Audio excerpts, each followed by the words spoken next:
أعوذ بالله من الشيطان الرجيم. بسم الله الرحمن الرحيم.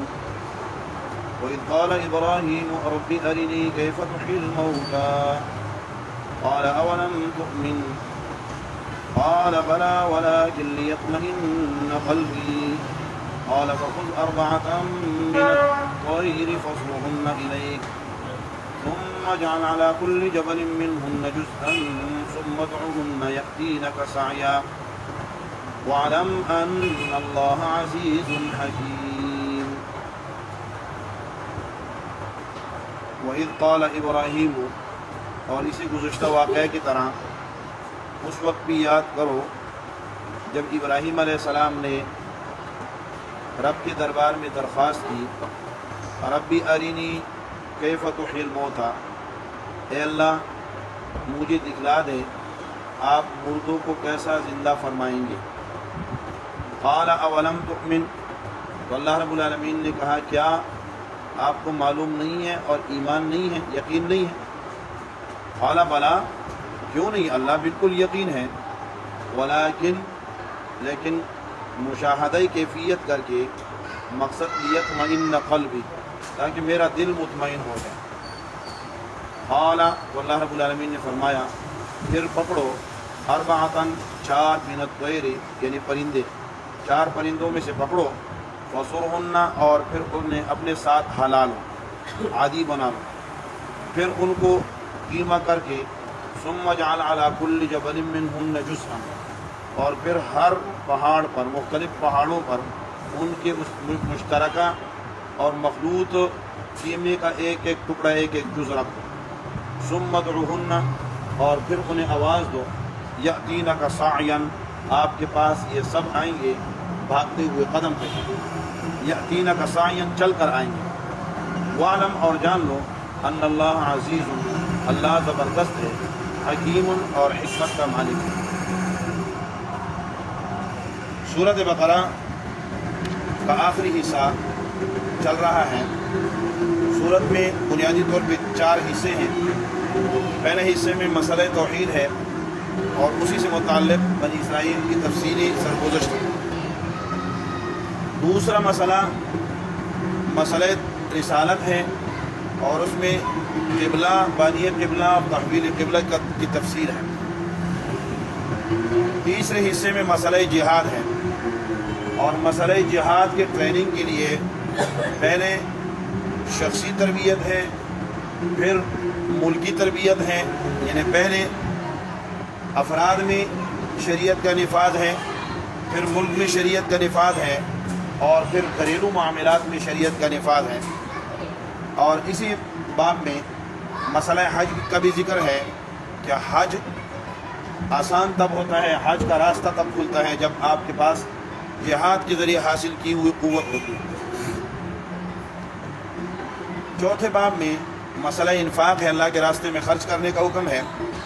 فرمایا یا ایھا الذین آمنوا انفقوا مما رزقناکم، خرچ کرو، اور کب خرچ کرنا ہے؟ جب تک موت نہ آ جائے۔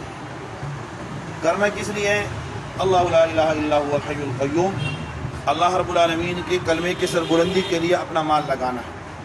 جب یہ مال لگاؤ گے، فمنہم من آمن ومنہم من کفر، ایک مال لگانے کے لیے تیار ہوا تو یہ مومن ہے، دوسرا مال لگانے سے باغی ہوا تو یہ کیا کافر ہے۔ لہذا لوگ تقسیم ہو گئے 2 حصوں میں، ایک اللہ کے تابعدار اور دوسرے طاغوت کے تابعدار۔ اللہ کے تابعداروں کے لیے ضابطہ اور قانون یہ ہے کہ جب ان کے دل میں شبہات پیدا ہوتے ہیں تو اللہ شبہات کو دور کر کے ان کے دلوں کو مطمئن کر دیتے ہیں، اور شیطان کے پیروکاروں کے لیے ضابطہ یہ ہے کہ جب ان کے دل میں اگرچہ تھوڑی بہت روشنی اور استعداد اور صلاحیت موجود ہوتی ہے، لیکن شیطانی وساوس اس صلاحیت اور استعداد کو سلب کر کے انہیں اندھیروں میں دھکیل دیتے ہیں۔ اس کے لیے 3 واقعات ذکر کیے۔ نمرود کا واقعہ کہ ایمان کی صلاحیت موجود تھی اور پیغمبر اسلام بلکہ ابو الانبیاء ابراہیم علیہ السلام دعوت دے رہے ہیں، لیکن ان کی دعوت غیر مؤثر ہو گئی ہے کیونکہ نمرود طاغوت کا پیروکار تھا۔ دوسری مثال دی عزیر علیہ السلام کی، اور تیسری مثال ابراہیم علیہ السلام کی دے رہے ہیں۔ گزشتہ آیت میں عزیر علیہ السلام کی مثال دی، شبہ پیدا ہوا، اللہ نے شبہ کو رفع کر کے انہیں اطمینان بخش قرار بنا دیا اور ان کا دل مطمئن ہو گیا۔ یہاں بھی دوسرا واقعہ اس بات پر کہ ایمان والوں کو اللہ تعالیٰ شبہات اور شکوک سے نکال کر یقین اور اطمینان کے درجے تک پہنچا دیتے ہیں۔ دوسرا واقعہ ابراہیم علیہ السلام کا ذکر کیا جا رہا ہے۔ ابراہیم علیہ السلام کو یہ تو پکا یقین تھا کہ اللہ رب العالمین مردوں کو زندہ کریں گے، بعث بعد الموت پر ایمانی ایمان اور کامل درجے کا ایمان موجود تھا۔ لیکن ہمیں پتہ ہے کہ ایک آدمی یہ کام کر سکتا ہے، مثال کے طور پہ یہ گلکاری ایک آدمی کر سکتا ہے، ہمیں پتہ ہے کہ یہ کسی انسان کے ہاتھ کا یہ کہ اس کا کارنامہ ہے، اس کی کارسازی ہے، لیکن یہ کی کیسے، اس کی کیفیت، اس کے کرنے کے طریقے میں ہمیں نہیں معلوم۔ اب یہ بنا بنایا اوپر چپکا دیا گیا ہے، یہ کیسے ہوا؟ تو اس پر بندے کو کیا ہوتا ہے؟ شبہ ہوتا ہے۔ تو نفسی چیز کے اندر تو اطمینان ہے کہ یہ نفسی چیز ہوگی، لیکن اس کی کیفیت کیسی ہے، اس کیفیت کے بارے میں، اب ایک بلڈنگ ہے، اس کے بننے کے بارے میں تو ہمیں یقین ہے کہ کسی انسان کاریگر نے بنایا، لیکن اس کاریگر نے کس ٹیکنیک سے بنایا ہے، کس طریقہ کار سے بنایا ہے، تو اس کے طریقہ کار کے تعین کے لیے ہم سوال کر سکتے ہیں کہ یار یہ کیسے بنایا، یہ کیسے بنایا ہے؟ تو یہ سوال شک اور شبے کی بنیاد پہ نہیں ہوتا، بلکہ یہ اپنے دل کے اندر مختلف، جو ذہن کے اندر مختلف کیفیات ابھر رہی ہوتی ہیں کہ شاید یہ بنائی بلڈنگ آ کر یہاں رکھ دی گئی ہے، شاید یہ اوپر سے شروع کر کے نیچے تک بنائی گئی ہے، شاید یہ کرینوں کے ذریعے اوپر چڑھائی گئی ہے، شاید یہ اس طرف سے اس طرف، یعنی مختلف زاویوں سے جب انسان سوچتا ہے تو اس کے ذہن کے اندر اس کی مختلف کیفیات آتی ہیں، اور خصوصاً ایسی چیز جو متحیر العقول ہو، یعنی جو دماغ کو اور عقل کو حیران کر دے کہ ایک انسان ہے، اس کا جسم ہے، وہ ٹکڑے ٹکڑے ہو جائے گا، مٹی میں مل جائے گا اور رول گل جائے گا، اس کے بعد پھر اس کو زندہ کریں گے اور اس کا یہی جسم عنصری دوبارہ جڑ کر اور اس کے اجزاء مل کر یہ زندہ ہوں گے، تو یہ کس طرح ہوگا، اس کی کیفیت کیا ہوگی؟ اس کیفیت کے بارے میں ابراہیم علیہ السلام نے سوال کیا۔ اسی لیے کیا کیف انا جی رب ارینی کیف تحیی الموتى، لیکن اس کے اندر ایک اور یہ کیفہ کے ساتھ عموماً یہ سوال کیا جاتا ہے، کیفہ کے عموماً جب کیفیت کے بارے میں سوال کیا جاتا ہے تو طریقے تو مختلف ہو سکتے ہیں، لیکن جو کیفیت آپ کے ہاں ہے، جو متعین کیفیت ہے، وہ کون سی ہے، وہ ذرا مجھے بتا دیجئے، یہ سوال ہوتا ہے عموماً۔ لیکن کبھی کبھار یہ کیفہ ارینی کیفہ، یہ جو ہے یہ شک اور شبہ کی بنیاد پہ بھی ایسا سوال کیا جا سکتا ہے۔ ایک آدمی کہتے ہیں احمل ھذا الحجر، میں اس پتھر کو اٹھا سکتا ہوں، تو دوسرا اس کو کیا کہتے ہیں؟ ارینی کیف تحملھا، مجھے دکھاؤ تم کیسے اٹھاتے ہو، مجھے دکھاؤ تم کیسے اٹھاتے ہو۔ یہ کبھی کبھار شک کی بنیاد پہ بھی ہو جاتا ہے۔ تو یہ کسی کے ذہن میں آ سکتا تھا کہ ابراہیم علیہ السلام نے شاید شک کی بنیاد پہ یہ سوال کیا ہو، تو اللہ رب العالمین نے اپنے خلیل کی صفائی پیش کی، اور اس کے لیے اللہ رب العالمین نے پوچھا اولم تؤمن، آپ کو ایمان نہیں ہے؟ ایمان بمعنی یقین ہے یہاں، یعنی آپ کو یقین نہیں ہے۔ اب ابراہیم علیہ السلام سے اللہ کا سوال کرنا اس معنی میں نہیں تھا کہ اللہ کو یہ معلوم نہیں تھا کہ ابراہیم علیہ السلام کو یقین ہے کہ نہیں، بلکہ اس لیے تھا کہ جب میرا خلیل کہے گا بلا یقیناً مجھے یقین ہے، تو دنیا کو بھی پتہ چل جائے گا کہ ابراہیم علیہ السلام نے کسی شک کی بنیاد پہ سوال نہیں کیا تھا۔ اس لیے رب کائنات نے خلیل کا تصفیہ یوں نہیں کیا کہ کسی اور طریقے سے کرتے ہیں، بلکہ سوال کر کے خود انہی کی زبان سے کہلوا دیا ہے کہ اللہ کو شک کی بنیاد پہ نہیں کہہ رہا، اطمینان قلب کے لیے کہہ رہا ہوں۔ مختلف کیفیات ذہن کے اندر آ رہی ہیں، دل کے اندر آ رہی ابھر رہی ہیں، تو جو کیفیت آپ دکھلا دیں گے مجھے اطمینان ہو جائے گا۔ تو اللہ رب العالمین نے اس کا طریقہ کار بتایا، کہا رب ارینی کیف تحیی الموتى، ابراہیم علیہ السلام نے کہا اللہ مجھے دکھلا دیں آپ کیسے مردوں کو زندہ کرتے ہیں۔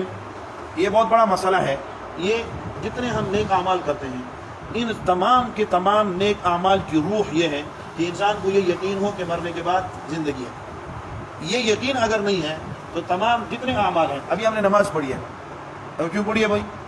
اس کا کوئی آؤٹ پٹ دنیا کے اندر نہیں ہے۔ گھنٹہ ڈیڑھ گھنٹہ بندہ جو ہے نماز میں لگاتا ہے، پورے دن کے اندر 2-2.5 گھنٹے روزانہ لگتے ہیں، فجر کے وقت اٹھتا ہے، تہجد کے لیے اٹھتا ہے، قرآن کی تلاوت کر رہا ہے، لیکن دنیا میں اس کا کوئی ثمرہ نہیں ہے، کوئی اس کا نتیجہ نہیں ہے۔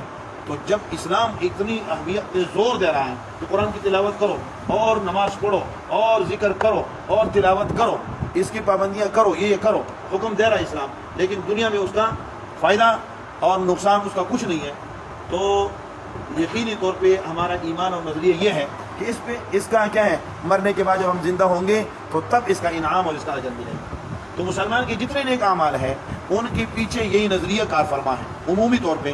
اگر بعض نیک اعمال کا نتیجہ اگرچہ دنیا میں نکل آتا ہے، جہاد کا نتیجہ دنیا میں ہی آ جاتا ہے، اسلامی حکومت قائم ہو جاتی ہے، اسلام کو غلبہ مل جاتا ہے، اسلام کی تھاک بیٹھ جاتی ہے، یہ ایک عمل ایسا بھی ہے کہ جس کا رزلٹ اور نتیجہ دنیا میں بھی آتا ہے، لیکن عموماً جو ہے نیک اعمال کا دنیا کے اندر کوئی رزلٹ، کوئی نتیجہ نہیں ہوتا، اس کے زیادہ تر نتائج آخرت پر ہیں۔ اس لیے یہ بنیادی عقیدہ ہے کہ ہمیں یقین ہو کہ ہم نے مرنے کے بعد زندہ ہونا ہے۔ تو اللہ ابراہیم علیہ السلام نے پوچھا کہ مرنے کے بعد زندہ تو ہونا ہے، اس کی کیفیت کیا ہوگی؟ رب کائنات کا اولم تؤمن، کیا آپ کو اطمینان نہیں ہے؟ کہا کیوں نہیں؟ کہا آپ کو یقین نہیں ہے؟ کہا کیوں نہیں؟ قال بلا بلا، یہ ماقبل جواب، ماقبل سوال کے نفی کے لیے آتا ہے، ماقبل سوال کے لیے۔ بھائی آپ کو یہ بات آپ کے ذہن میں نہیں آ رہی؟ کیوں نہیں آ رہی؟ کیوں نہیں آ رہی کیا مانا؟ یعنی ضرور آ رہی ہے۔ قال بلا، ضرور مجھے تو یہ بات سمجھ آ رہی ہے، ولکن لیطمئن قلبی، لیکن اس لیے سوال کیا ہے کہ میرا دل مطمئن ہو جائے۔ تو رب العالمین نے کہا اچھا، پھر اس کے لیے طریقہ کار یہ ہے، خذ اربعۃ من الطیر، 4 پرندے پکڑو اور ان کو اپنے سے عادی بنا لو، جب تم کو وہ آپ کے پاس بھاگتے ہوئے آ جائیں۔ یہ مرغوں کو کبھی کیا کہتے ہیں لوگ کرتے ہیں، وہ بھاگتے ہیں۔ ہمارے گھر میں ایک مرغی رکھی ہوئی بچوں کی امی نے، وہ جب کیا کرتی ہے اس طرح کرتی ہے تو وہ بھاگتی ہوئی آتی ہیں، اور صبح کے ٹائم جب ناشتہ کر رہے ہوتے ہیں تو وہ ناشتے کے وقت جو ہے نا وہ سامنے آ کے کھڑے ہو جاتی ہیں، لیکن کھاتی ہاتھ میں ہے، نیچے نہیں کھاتی، بڑی لاڈلی ہے۔ تو یہ کیا ہو جاتے ہیں؟ عادی ہو جاتے ہیں۔ بندہ آواز لگاتا ہے، میرے چچا صاحب بھائی تھے، انہوں نے باز رکھا ہوا تھا، اور ہمارے علاقے میں یہ ٹڈیاں جو ہوتی ہیں نا، یہ چھوٹی چھوٹی ٹڈیاں ہوتی ہیں پہاڑی علاقوں میں، تو وہ ٹڈیاں مار کے اس طرح تو اس کو کھلاتا تھا۔ اب اس باز کی عادت بن گئی تھی، کھلا چھوڑا ہوا تھا، پنجرے میں نہیں رکھتے تھے، وہ جہاں بھی کہیں ہوتا تھا وہ ایسا ایسا کرتے تھے، وہ بھاگتے ہوئے آ کے اس کے کندھے پہ بیٹھ جاتا تھا۔ ایسے یعنی یہ جانور عادی بن جاتے ہیں۔ تو فرمایا کہ اس طرح جو ان کو عادی اپنے ساتھ بنا لو، پھر ان عادی جانوروں کو کیا کرو؟ ذبح کرو، اور ذبح کر کے ان کا قیمہ کرو، اور قیمہ کر کے اس کو کہاں رکھ دو؟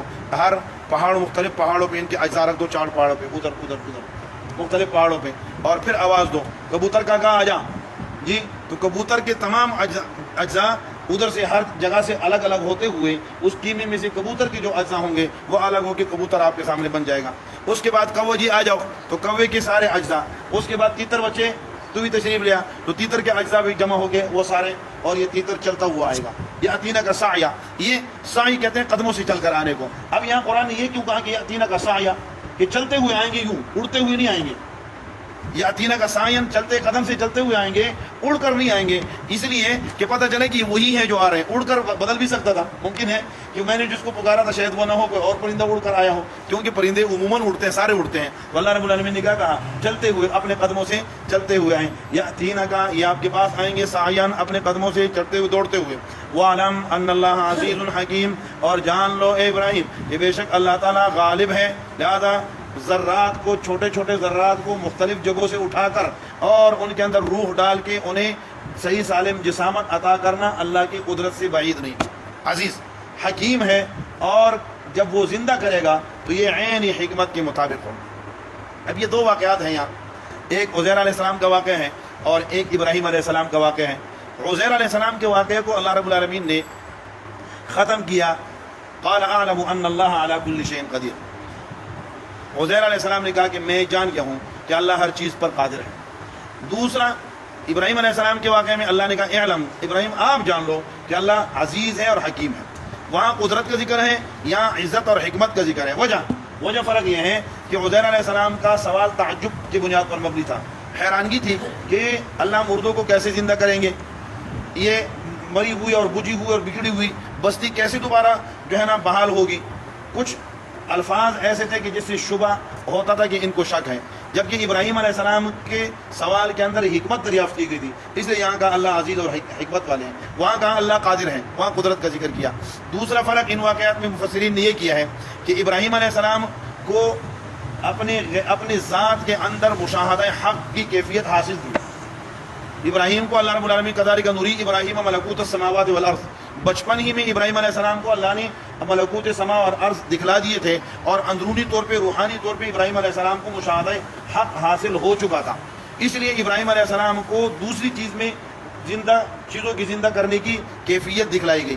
عزیر علیہ السلام کو ابھی وہ مرتبہ جو ابراہیم علیہ السلام کو حاصل ہوا تھا وہ حاصل نہیں ہوا تھا، مشاہدہ نفسی ان کو حاصل نہیں تھا، اس لیے انہیں خود ان کی جسم کے اندر، پہلے ان کے جسم کے اندر معجزہ دکھلایا گیا کہ مردے کیسے زندہ ہوتے ہیں، اور جب انہیں اس کیفیت کے اندر، خواب کی کیفیت میں اور مردگی کی کیفیت میں، دنیا سے اٹھائے جانے کی کیفیت میں وہ سب کچھ دکھلا دیا گیا، پھر ان کو مشاہدہ خارجی بھی کرایا گیا، پھر کیا کہا وانظر الی حمارک، پہلے اپنے جسم کے اندر دکھلایا کہ اپنے جسم، آپ کا جسم کیسے زندہ ہوتا ہے، زندے جسم کو مار کے 100 سال بعد زندہ کیا، تو اس کو مشاہدہ حق نفسی، اپنے دل کے اندر مشاہدہ حق نصیب ہوا۔ اور پھر کہا وانظر الی حمارک ولنجعلک الی طعامک وشرابک، اب دوسری چیزوں کو دیکھو اور اس میں مشاہدہ حق کرو۔ ابراہیم علیہ السلام کو مشاہدہ حق اپنے دل کے اندر پہلے سے حاصل تھا، اس لیے کیا کہا دوسری چیزوں کے اندر جانوروں کو اکٹھے کرو۔ اور مفسرین یہاں ایک اور نقطہ لکھا ہے کہ 4 پرندے ہیں، اربعۃ من الطیر، یہ 4 5 کیوں نہیں ہیں، 6 کیوں نہیں ہے، 3 کیوں نہیں ہے، 2 کیوں نہیں رکھے؟ یہ انسان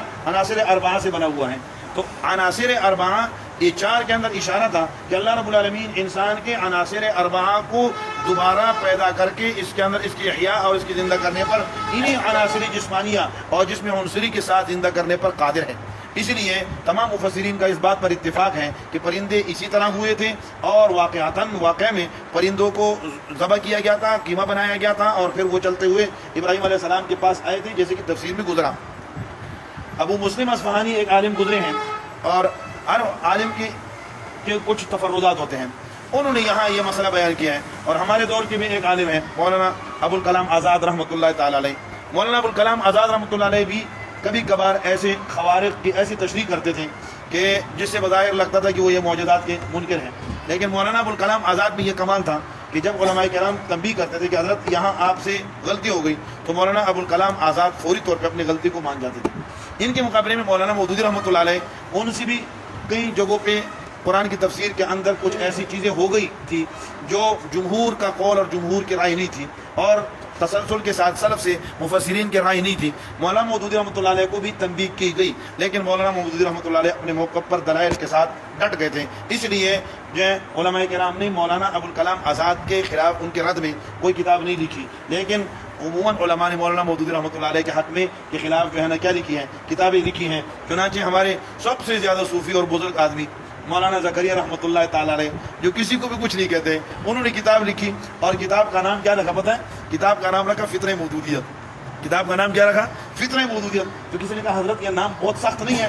تو حضرت نے فرمایا کہ کتاب کوئی دیکھتا ہے اور نام ہر کوئی دیکھتا ہے، تو جو نام دیکھے گا کیا کہ حضرت نے اس کو فطرہ کہا ہے تو جانے سے بچا جائے۔ بہرحال یہ علماء کرام کی باتیں ہیں، اور علمی گرفت ہوتی ہیں، ایک دوسرے کرتے ہیں، ہمارے لیے تو سب قابل احترام ہے، ہمیں ان کا احترام کرنا چاہیے، کیونکہ مقصد سب کا کیا ہے؟ اسلام کی بالادستی اور اسلامی نظام کی ترویج ہے۔ بہرحال تو اس واقعے کے ابو مسلم اصفہانی رحمۃ اللہ علیہ نے انکار کیا ہے کہ یہ صرف تمثیلی اور فرضی بات ہے، ایسا کوئی پریکٹیکل واقعہ ہوا نہیں ہے۔ علامہ آلوسی صاحب روح المانی ان پہ رد کرتے ہیں کہ یہ تمام مفسرین اور جمہور علماء اور اجماع مفسرین کے خلاف بات ہے، اس لیے یہ قابل قبول نہیں ہے۔ بہرحال جو بھی ہے، لیکن یہ واقعہ میں یہ بتا دیا گیا معادی جسمانی اور جسمانی جسم کا دوبارہ زندہ ہونا یہ یقینی اور قطعی بات ہے۔ جس طرح یہ پرندے زندہ ہوئے ہیں، اور جس طرح یہ بگڑی ہوئی اور ختم ہوئی ہوئی بستی اللہ رب العالمین نے دوبارہ زندہ کی، اللہ رب العالمین انسانوں کے دوبارہ زندہ کرنے پر قادر ہے۔ لہٰذا جب وہ قادر ہے تو اس کی تیاری کرنی چاہیے، کیونکہ قیامت آنے والی ہے، اور وہاں انسانوں کو اسی طرح زندہ کر کے رب کریم اپنے سامنے کھڑا کریں گے، اس کے لیے تیاری ہے۔ اس کی تیاری کے سلسلے میں آگے آپ کو بتائیں گے کرنا کیا ہے۔ مال اللہ کے راستے میں لگانا ہے۔ مثل الذین ينفقون اموالهم فی سبیل اللہ، اللہ ہمیں عمل کرنے کی توفیق نصیب فرمائے۔